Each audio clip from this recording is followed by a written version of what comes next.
প্রিয় ছাত্রছাত্রী সবাইকে আমাদের ইউটিউব চ্যানেলে স্বাগত। আমরা আলোচনা করব দ্বাদশ শ্রেণীর গদ্যের একটি গুরুত্বপূর্ণ অংশ ভাত। মহাশ্বেতা দেবীর ভাত গল্প সম্পর্কে আমরা আলোচনার অবকাশ অবশ্যই রাখব। ইতিমধ্যেই আমরা ভাত গল্পের সংক্ষিপ্ত প্রশ্নোত্তর এবং এমসিকিউ প্রশ্নোত্তর আলোচনা করেছি। আজকে দ্বাদশ শ্রেণীর উচ্চ মাধ্যমিক পরীক্ষায় যে সমস্ত বিস্তৃত প্রশ্ন, ব্যাখ্যামূলক প্রশ্ন, অর্থাৎ যেগুলোকে আমরা বড় প্রশ্ন 5 নাম্বার বলে থাকি, যেগুলি কম বেশি 150টি শব্দের মধ্যে লিখতে হয়, অর্থাৎ 135 থেকে শুরু করে 165 শব্দের মধ্যে যে বড় প্রশ্নের উত্তর করতে হয়, যে প্রশ্নগুলো আমাদের পরীক্ষায় বিশেষভাবে গুরুত্বপূর্ণ ইম্পর্ট্যান্ট, সেগুলো নিয়ে আলোচনা করব। মোট 7টি প্রশ্ন আজকে আলোচিত হবে। প্রথম প্রশ্ন, দাঁতগুলো বের করে সে কামটের মতো হিংস্র ভঙ্গি করে। কে কার প্রতি এমন আচরণ করেছিল? তার এরূপ আচরণের কারণ বিশ্লেষণ করো। ভাত গল্পের একটা বিশেষ পর্যায় থেকে তুলে নেওয়া হয়েছে এই আলোচ্য উদ্ধৃতিটি। এই প্রশ্নটি উচ্চ মাধ্যমিক পরীক্ষায় অত্যন্ত ইম্পর্ট্যান্ট এবং আসার সম্ভাবনা প্রবল। উত্তর আমরা এভাবে করতে পারি: অন্যতম কথাসাহিত্যিক মহাশ্বেতা দেবীর নিম্নবর্গীয় মানুষের জীবন সংগ্রামের গল্প ভাতের কেন্দ্রীয় চরিত্র উচ্ছব নাইয়া এরূপ আচরণ করেছিল। প্রাকৃতিক বিপর্যয়ে ভাগ্যের চরম পরিহাসে ঘর সংসার হারিয়ে দীর্ঘদিন না খেতে পাওয়া উচ্ছব নাইয়া কলকাতায় আসে বড় বাড়িতে কাজের বিনিময়ে দুমুঠো ভাত পাওয়ার অভিলাষে। অক্লান্ত পরিশ্রম করে সে যজ্ঞের 2.5 মণ কাঠ কেটে গরম ভাতের গন্ধ পেয়েছিল। অর্থাৎ বাসিনীর সঙ্গে তার কলকাতায় আসা, মনিব বাড়িতে শুধুমাত্র দুমুঠো ভাত পাওয়ার, অর্থাৎ ভাতের চরম আহিনকে সে জমিদার বাড়ির যজ্ঞের কাঠ সংগ্রহ করেছিল, কাঠ কেটেছিল এবং তার বিনিময়ে সে ভাত খেতে পাবে, এই আশা তার মধ্যে ছিল। বড় বাড়িতে যখন ভাত রান্না হচ্ছিল, ভাত ফোটার গন্ধ সে কিন্তু পেয়েছিল, অর্থাৎ ভাত পাবে দীর্ঘদিন ভাত বাদে, সেই আশা আকাঙ্ক্ষা তার মনের মধ্যে জাগরিত হয়েছিল। অক্লান্ত পরিশ্রমের পরে বহু আকাঙ্ক্ষিত ভাতের যে আহ্বান ছিল, বাড়ির বড় কর্তার মৃত্যুতে সেই স্বপ্ন ধূলিসাৎ হয়ে যায়। তাই ডেচকি নিয়ে বাসিনী হিন্দু সংস্কার মতে অশৌচ ভাত ফেলে দিতে গেলে উচ্ছব নিজেকে ঠিক রাখতে পারেনি। কিন্তু আমরা দেখি গল্পের পরপর যে ঘটনাক্রম, সেখানে বাড়ির বড় কর্তার মৃত্যু ঘটে, আর মৃত্যু হলে হিন্দু সংস্কার অনুযায়ী বাড়িতে যা কিছু খাওয়ার থাকে সব ফেলে দিতে হয়। সেই নিয়ম অনুযায়ী কিন্তু বড় বাড়িতে যা কিছু খাওয়ার, ভাত তরি তরকারি যা কিছু ছিল, তা কিন্তু ফেলে দিতে হলো। অর্থাৎ যদি ফেলে দিতে হয়, তাহলে উচ্ছব নাইয়া যে দীর্ঘদিন ভাববে ভাত খেতে পায়নি, তার যে ভাতের আহিং পূরণ হওয়ার একটা বিষয় ছিল, সেটা কিন্তু হবে না। এই কথা কিন্তু উচ্ছব নাইয়া বুঝতে পারে।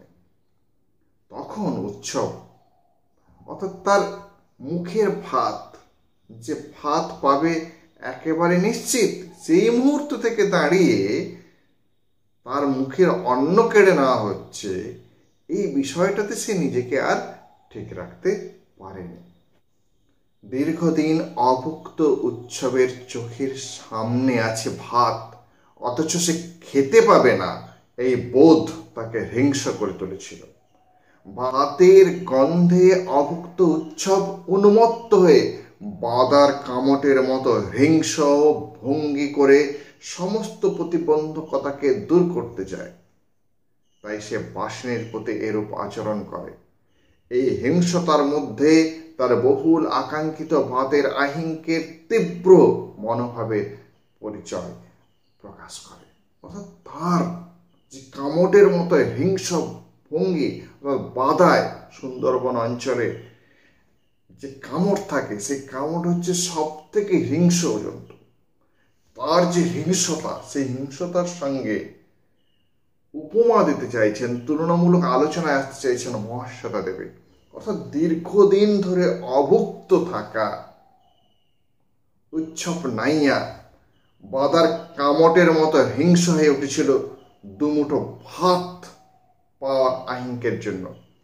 এই বিষয়টি একটা অত্যন্ত সুন্দর উপমা মধ্য দিয়ে তারা ভাতের আকাঙ্ক্ষাকে কথা সাহিত্যিক মহাশ্বেতা দেবী প্রকাশ করেছেন।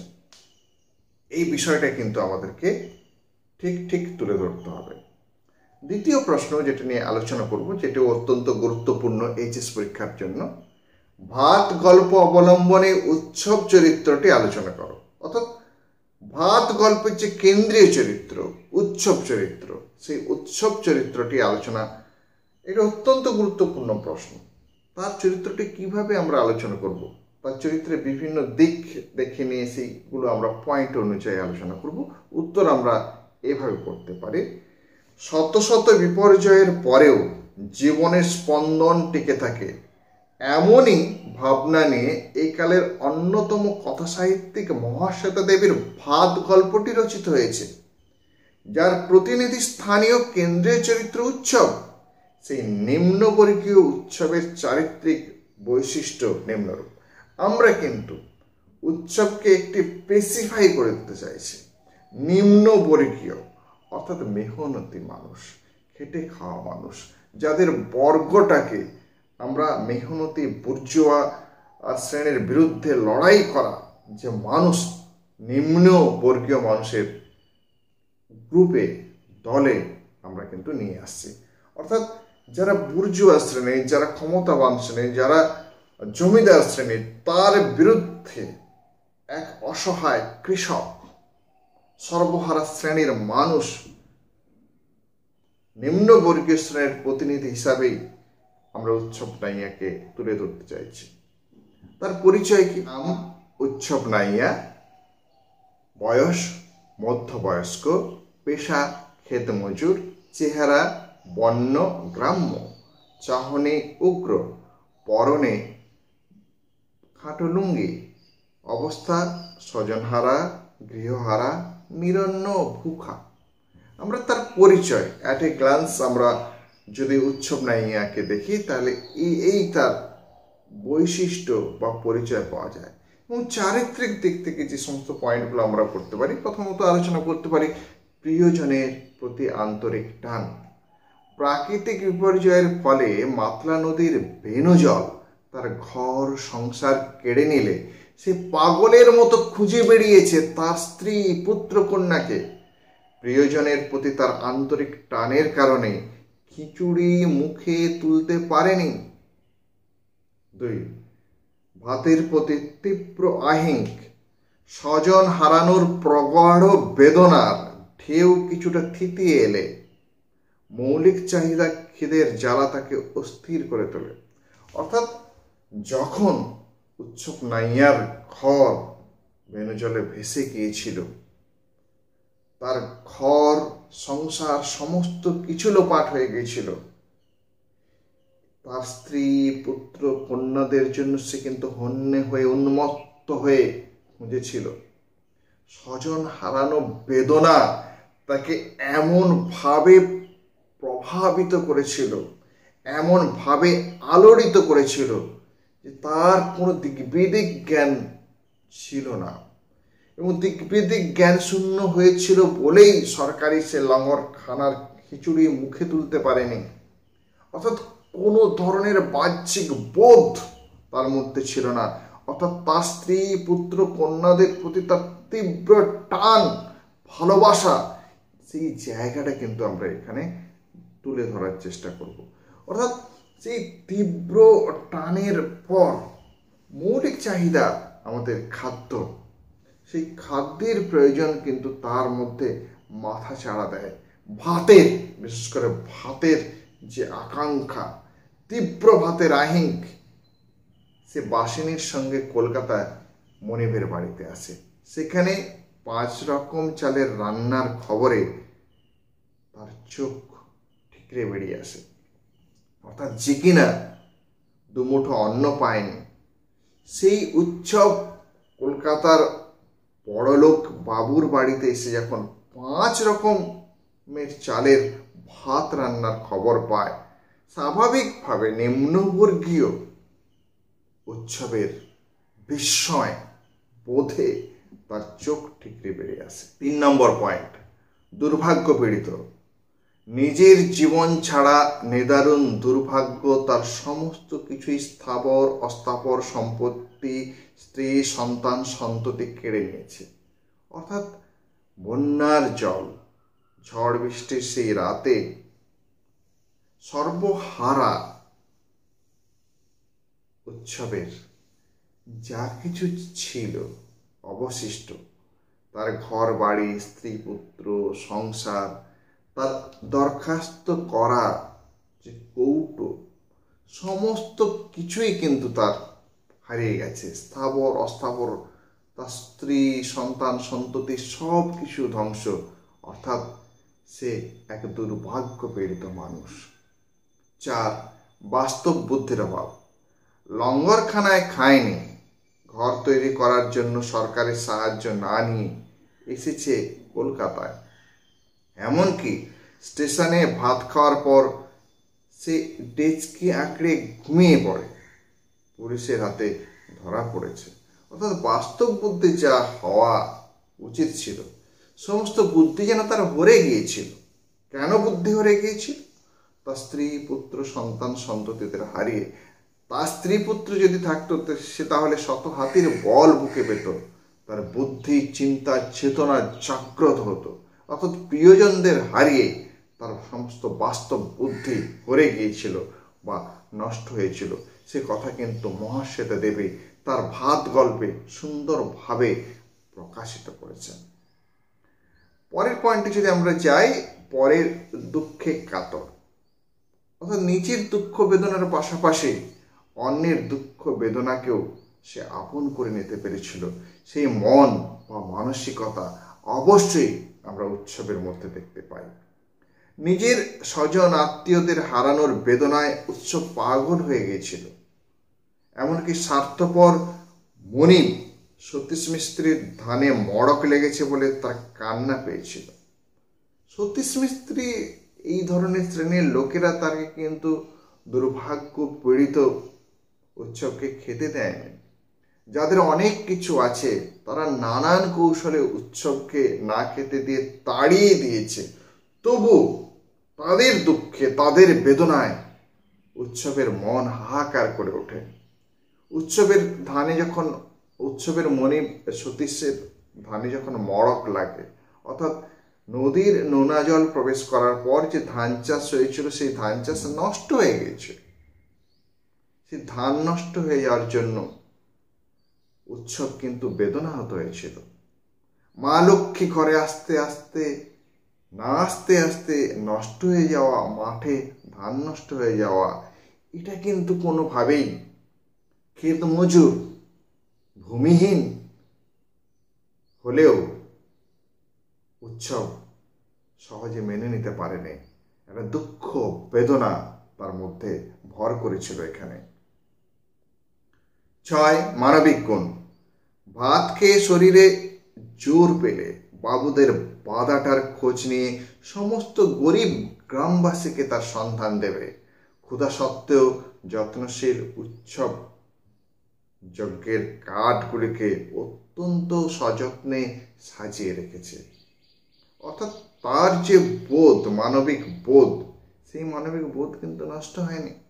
উৎসব সমস্ত গরিবদের জন্য বাবুদের বাধার সন্ধান পেতে চেয়েছে, এবং তার যে কাজ, বাবুর বাড়ির যজ্ঞের কাঠ কাটা, সেটাও কিন্তু সে সযত্নে রক্ষা করেছে। 7, পরিণতি। গ্রামে সে ভাত না পেয়ে কলকাতায় এসে ভাত পেলেও মনিবের মৃত্যুর কারণে অশৌচ সে ভাত খাওয়া হলো না, এমনকি শুধুমাত্র ভাতের জন্য তাকে জেল খাটতে হয়েছে। অর্থাৎ তার এক নিদারুণ অসহায় পরিণতি এসেছে গল্পের। অর্থাৎ খেটে খাওয়া মানুষদের, মেহনতি মানুষদের, নিম্নবর্গীয় মানুষদের যে অসহায় পরিণতি, তাদের যে দুঃখ, জ্বালা, যন্ত্রণা, তার যেন প্রতিনিধি হয়ে উঠেছে মহাশ্বেতা দেবীর ভাত গল্পের উৎসব চরিত্র। ভাত গল্পের নামকরণ কতখানি সার্থক তা আলোচনা করো। উত্তর: বাংলা কথা সাহিত্যের অন্যতম বলিষ্ঠ লেখিকা মহাশ্বেতা দেবীর ভাত গল্পে নিম্নবর্গীয় মানুষদের এক অনন্য সাধারণ জীবন সংগ্রামের কাহিনী বিধৃত হয়েছে। এর নামকরণ একাধারে কাহিনী কেন্দ্রিক, বিষয়বস্তু নির্ভর, অন্যদিকে ব্যঞ্জনাধর্মিতাকে সূচিত করে। ভাত গল্পে অসহায় নিরন্ন মানুষের জীবন যন্ত্রণার বেদনাবহ চিত্র অঙ্কিত। প্রাকৃতিক দুর্যোগে মাতলা নদীর ক্রোধে অন্যান্য হতদরিদ্র মানুষের মতোই নিম্নবর্গীয় প্রতিনিধি স্থানীয় উৎসব নাইয়ার ঘর সংসার সবকিছু ধ্বংসস্তূপে পরিণত হয়। সব হারানোর বেদনার হাহাকারে উৎসব উন্মাদগ্রস্ত হয়ে যায়। সম্মিত ফিরে পেলে ক্ষুধার্ত উৎসব সত্যি ভাতের আহিংকে উন্মত্ত হয়ে ওঠে। তাই গ্রাম সম্পর্কিত বোন বাসিনীর সঙ্গে সে কলকাতায় তার মনিবের বাড়িতে আসে শুধুমাত্র দুটো ভাতের বিনিময়ে কাজ করার অভিলাষে। অক্লান্ত পরিশ্রম করে যজ্ঞের কাঠ কাটার সময় সে ভাতের গন্ধে উতলা হয়ে ওঠে। কিন্তু ত্রান্ত্রিকের বিধিনিষেধের ফলে বহু আকাঙ্ক্ষিত ভাত তার অধরাই থেকে যায়। হিন্দু সংস্কার মতে বড় বাড়ির বুড়ো কর্তার মৃত্যুতে সমস্ত রান্না অশুচি হয়ে যায়।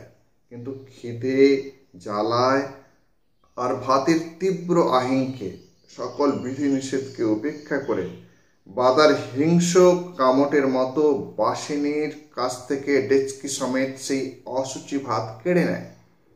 ভাত তাকে স্বর্গসুখ দেয়, এমনকি তার মৃত স্ত্রী কন্যাপুত্রদের কাল্পনিক ভাত অর্পণ করে তর্পণ পরিতৃপ্তি লাভ করে। ভাত গল্পটি এভাবেই যথেষ্ট অর্থবহ ও তাৎপর্যপূর্ণ হয়ে ওঠে নিম্নবর্গীয় মানুষের জীবন সংগ্রামের কাহিনী চিত্র হিসাবে। কাজেই ভাত হলো কাহিনীর কেন্দ্রীয় ভাবনা ও গল্পের চালিকা শক্তি। কাজেই এই গল্পের নামকরণ ভাত সম্পূর্ণরূপে সার্থক হয়েছে। আমরা প্রশ্ন 4 আলোচনা করব এইভাবে: ভাতে হাত ঢুকিয়ে সে স্বর্গসুখ পায়, সে কে? তার এই অনুভূতির বর্ণনা প্রসঙ্গে তার খাবার অনুভূতি এবং তার মানসিক দুঃখ কষ্টের চিত্রটি বর্ণনা করো। উত্তর: মহাশ্বেতা দেবীর নিম্নবর্গীয় মানুষের জীবন সংগ্রামের অসাধারণ কাহিনী ভাত গল্পের কেন্দ্রীয় চরিত্র উৎসবকে এখানে সে অর্থে সূচিত করা হয়েছে। প্রাকৃতিক বিপর্যয়ের দুর্বিপাকে মাতলার প্রচণ্ড ক্রোধের উৎসব নাইয়ার ঘর সংসার সবকিছু তছনছ হয়ে যায়। উন্মাদগ্রস্ত উৎসব পরিজনদের ব্যর্থ আশায় খোঁজার প্রয়াসে উন্মত্ত হয়। সম্বিত ফিরে পাওয়ার পরে সে ভাতের আকাঙ্ক্ষায় হন্যে হয়ে থাকলেও সফল হয়নি। অবশেষে গ্রাম সম্পর্কে বোন বাসনীর সঙ্গে কলকাতায় মনিবদের বাড়িতে ভাত খাওয়ার বিনিময়ে কাজ করবে বলে চলে আসে। সারা সকালবেলা হোমযজ্ঞের 2.5 মণ কাঠ কেটে ভাতের প্রতীক্ষায় উৎসব অপেক্ষা করেছে। কিন্তু বাড়ির কর্তার মৃত্যুতে বিধি সংস্কারে অশৌচ ভাত বড় পিসির নির্দেশে হেসেল থেকে এনে বাসিনী ফেলে দিতে চায়। দীর্ঘদিন অভুক্ত উৎসব ভাত খেতে পাওয়ার তীব্র আহিংকে মোটা চালের ডেচকি তুলে নিয়ে এক নিঃশ্বাসে রেল স্টেশনে হাজির হয়। ডেচকি ভর্তি ভাতে হাত ঢুকিয়ে সে স্বর্গ সুখ অনুভব করে, যা কিনা চুন্ননির মা তাকে কোনোদিন দিতে পারেনি। ভাত পেয়ে সে সম্বিত ফিরে পায়। স্বজন হারানোর বেদনায় সে ডাকে চুন্ননিকে, তার মা তার ছোট খোকাকে। ভাত পেয়ে সে সম্বিত ফিরে পায়। স্বজন হারানোর বেদনায় সে ডাকে চুন্ননিকে, তার মা ও তার ছোট খোকাকে। উৎসবের সরলমতি মন এভাবে বাদায়। ভাত খেলে সে হয়তো সে বাদার সন্ধান এক না একদিন পেয়ে যাবে, কিন্তু ভাগ্যের পরিহাসে তাকে পিতলের ডেচকি চুরি করার অপরাধে শেষ পর্যন্ত থানায় যেতে হয়। তার আর আসল বাদাটার খোঁজ করা হয় না। এভাবেই সুখ আর মর্মান্তিক দুঃখের মিশ্র অনুভূতি এখানে ধরা পড়েছে। অর্থাৎ উৎসব চরিত্রের এই অংশে একদিকে যেমন তীব্র ভাতের আহিঙ্ক তার পরিতৃপ্তি ঘটেছে, এবং সে চেয়েছে কি এই বাদার ভাত খেলে সে একদিন সত্যি সত্যি বাদার সন্ধান পাবে, সেই সন্ধান সমস্ত গ্রামবাসী দুঃখীজনকে সে জানিয়ে দেবে। অর্থাৎ সবার যে খাদ্যের যোগান, খাদ্যের চাহিদা পূরণ করার তার যে তীব্র আকাঙ্ক্ষা, সেটা পূরণ হবে। অর্থাৎ সেদিক থেকে সে সুখ পাবে। গ্রামের সমস্ত নিম্নবর্গীয় মানুষ যদি দুবেলা দুমুঠো অন্ন খেতে পায়। আবার দুঃখ, মিথ্যা ডেচকি চুরির দায়ে তাকে জেলে যেতে হয়। অর্থাৎ এই দুঃখ এবং সুখের মিশ্রিত একটা ভাবনা এই অংশে কিন্তু আমরা ফুটিয়ে তোলার চেষ্টা করব। পরের প্রশ্নটা আমরা আলোচনা করব, সেটাও একটি গুরুত্বপূর্ণ ভাবনার প্রশ্ন। মহাশ্বেতা দেবীর ভাত গল্পের ভাত প্রসঙ্গটি কিভাবে বারবার ফিরে এসেছে তা আলোচনা করো। আসলে ভাত গল্পের যে মুখ্য বিষয় সেটি হলো যে নিম্নবর্গীয় মানুষ তাদের ভাত, সেই ভাত প্রসঙ্গটা বারবার নানানভাবে এই গল্পে এসেছে। কিভাবে এসেছে তার উত্তর আমরা কিভাবে করতে পারি।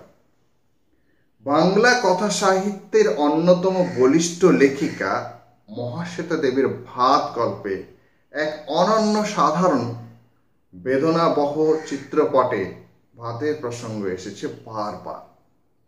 দুর্বিষহ ঝড় বৃষ্টি, প্রাকৃতিক বিপর্যয়, গল্পের নায়ক উৎসবের জীবনে নেমে এসেছিল ঘনঘোর অমানিসা। বিপর্যয়ের সেই দিনে অবশ্য উৎসবের পরিবারের সকলে ভাত খেয়েছে তৃপ্তি ভরে, আর গল্পের একেবারে শেষে একাকী উৎসব।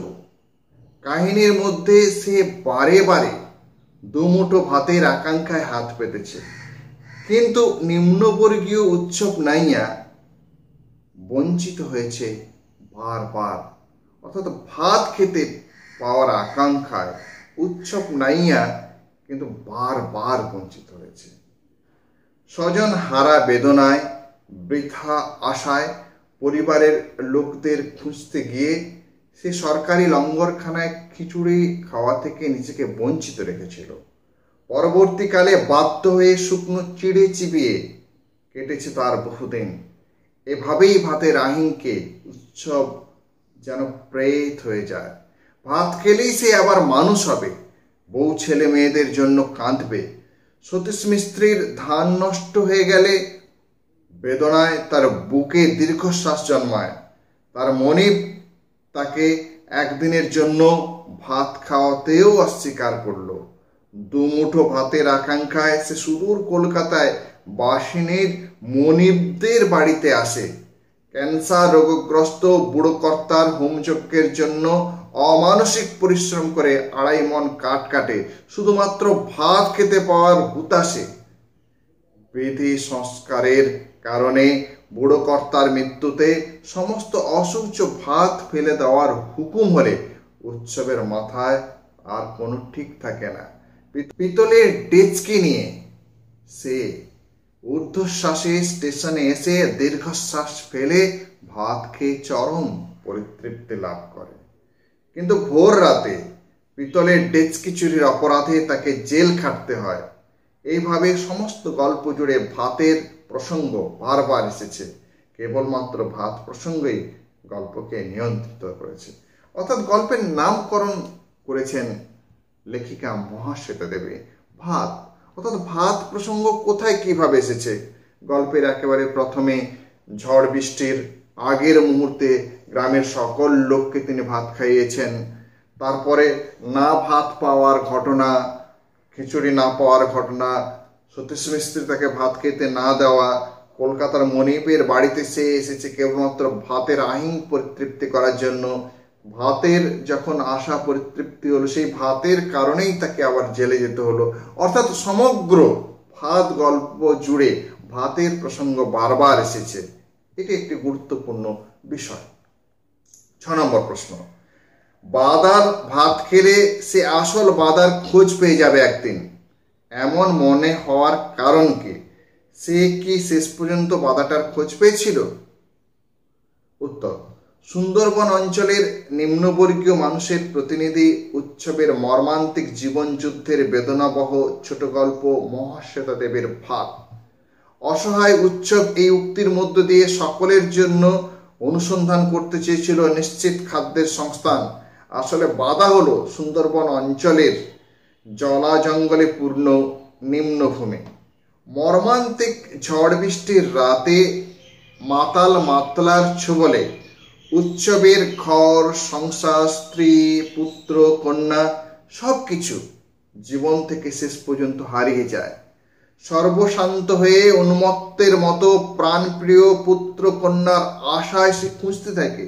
উদ্ভ্রান্ত উৎসব গভীর বেদনায় লঙ্গরখানার খিচুড়ি খায়নি। দীর্ঘদিন অভুক্ত থাকা উৎসব প্রেত হয়ে যায়। সামন্ততান্ত্রিক মানসিকতার সতীশ মিস্ত্রির কাছে একেবারের জন্য ভাত চায়, কিন্তু পায় না। তাই সে সরকারি ঘর বাড়ি তৈরির অনুদানকে অগ্রাহ্য করে গ্রাম সম্পর্কে পরিচিত বোন বাসিনীর সঙ্গে কলকাতায় চলে আসে মনিবের বাড়িতে দুমুঠো ভাতের আশায়। পেটে ভাতের চুক্তিতে অক্লান্ত পরিশ্রম করলেও বড়কর্তার মৃত্যু অভুক্ত উৎসবের আহার কেড়ে নেয়। তাই কামটের মতো হিংস্র ভঙ্গি করেছে বাসিনীর হাত থেকে অশৌচ বড় বাড়ির পিতলের ডেচকে কেড়ে নিয়ে ছুট দেয়। স্টেশনে বসে খাবলা খাবলা ভাত খাওয়ার মধ্য দিয়ে সে স্বর্গসুখ পায়। সে সুখে থাকে চুন্ননীর মাও। সে সুখ তাকে চুন্ননীর মাও কোনোদিন দিতে পারেনি। তাই সে মনে করেছে বাদার ভাত খেলে আসল বাদাটার সন্ধান পাবে, খোঁজ পাবে। কিন্তু আসল বাদার খোঁজ আর সেই স্বপ্ন তার সার্থক হয়নি। পিতলের ডেচকে চুরির অপরাধে তাকে মার খেতে খেতে থানায় যেতে হয় শেষ পর্যন্ত। আর বাদাটা বড় বাড়িতেই চিরকালের জন্য অচল থেকে যায়। এখানে মহাশ্বেতা দেবী নিম্নবর্গীয় মানুষদের যে চিরকাল দুঃখ, জ্বালা, যন্ত্রণা, তার চিত্র সেটা যেন সময়ের অন্তরালে হারিয়ে যায় না। যুগের পর যুগ ধরে সর্বহারা মানুষের যে দুঃখ, জ্বালা, যন্ত্রণা, কষ্ট থাকে, সেই কথাই যেন চিহ্নিত করে গল্প শেষ করতে চাইছেন। আমাদের আজকের বিশদ বর্ণনাধর্মী বড় প্রশ্নের শেষ যে প্রশ্নটি আলোচনা করব, ফুটন্ত ভাতের গন্ধে তাকে উতলা করে। কাকে উতলা করে ও কিভাবে উতলা করে? এরপর তার কি পরিণতি হয়েছিল? উত্তর, মহাশ্বেতা দেবীর নিম্নবর্গীয় মানুষের জীবন সংগ্রামের অসাধারণ কাহিনী ভাত গল্পের কেন্দ্রীয় চরিত্র উৎসবকে ফুটন্ত ভাতের গন্ধ উতলা করে। এক দুর্যোগপূর্ণ ঝড় বৃষ্টির রাতে ঘুমহীন ক্ষেত মজুর উৎসবের মাতলা নদীর পাড়ের ছোট্ট মাটির ঘর, তার সংসার, স্ত্রী, পুত্র, কন্যা সমস্ত কিছুকে ভাসিয়ে নিয়ে যায় মাতলা নদীর জল। তার সংসার, সম্পদ, এমনকি বেঁচে থাকার ন্যূনতম আশ্রয় সব কিছু নিঃশেষ করে দেয়। উৎসব তাই তার প্রাণপ্রিয় মানুষদের বেদনার কারণে লঙ্গরখানার খিচুড়ি মুখে তুলতে পারেনি। উদ্ভ্রান্ত উৎসব সম্বিত ফিরে পেলে ভাতের আহিংকে মনিবের কাছে যায়, কিন্তু সামন্ততান্ত্রিক মানসিকতায় সে, অর্থাৎ তার মনিব, তাকে ভাত দিতে বিমুখ হয়। অর্থাৎ উৎসব অভুক্তই থেকে যায় শুধুমাত্র ভাতের আশায়। তার গ্রামের পরিচিত বোন বাসিনীর সঙ্গে কলকাতায় তার মনিবের বাড়িতে আসে অভুক্ত উৎসব। বড় বাড়িতে ভাতের বিনিময়ে বুড়ো কর্তার হোম যজ্ঞের কাঠ কাটতে থাকে। উৎসব খিদের জ্বালায় যন্ত্রণা ভুলে সে ধারালো কাঠারিকে কাঠ কাটার জন্য নামায় ওঠায় এবং ফুটন্ত ভাতের গন্ধ তাকে বড় উতলা করে। ফিউডাল মানসিকতায় সকলেই গরিবের গতরকে সস্তা দেখে। বাসিনীর লুকিয়ে দেওয়া ছাতু আর জল শিব মন্দিরের বারান্দায় বসে খেয়ে ক্লান্তির ভরে ঘুমিয়ে পড়ে। বুড়ো কর্তার মৃত্যুর কারণে অসুচ ভাত ফেলে দিতে গেলে ভাতের তীব্র আহিংকে বাসিনীর প্রতি কামটের মতো হিংস ভঙ্গি করে পিতলের ডেস্ক কিনে স্টেশনে পালায়।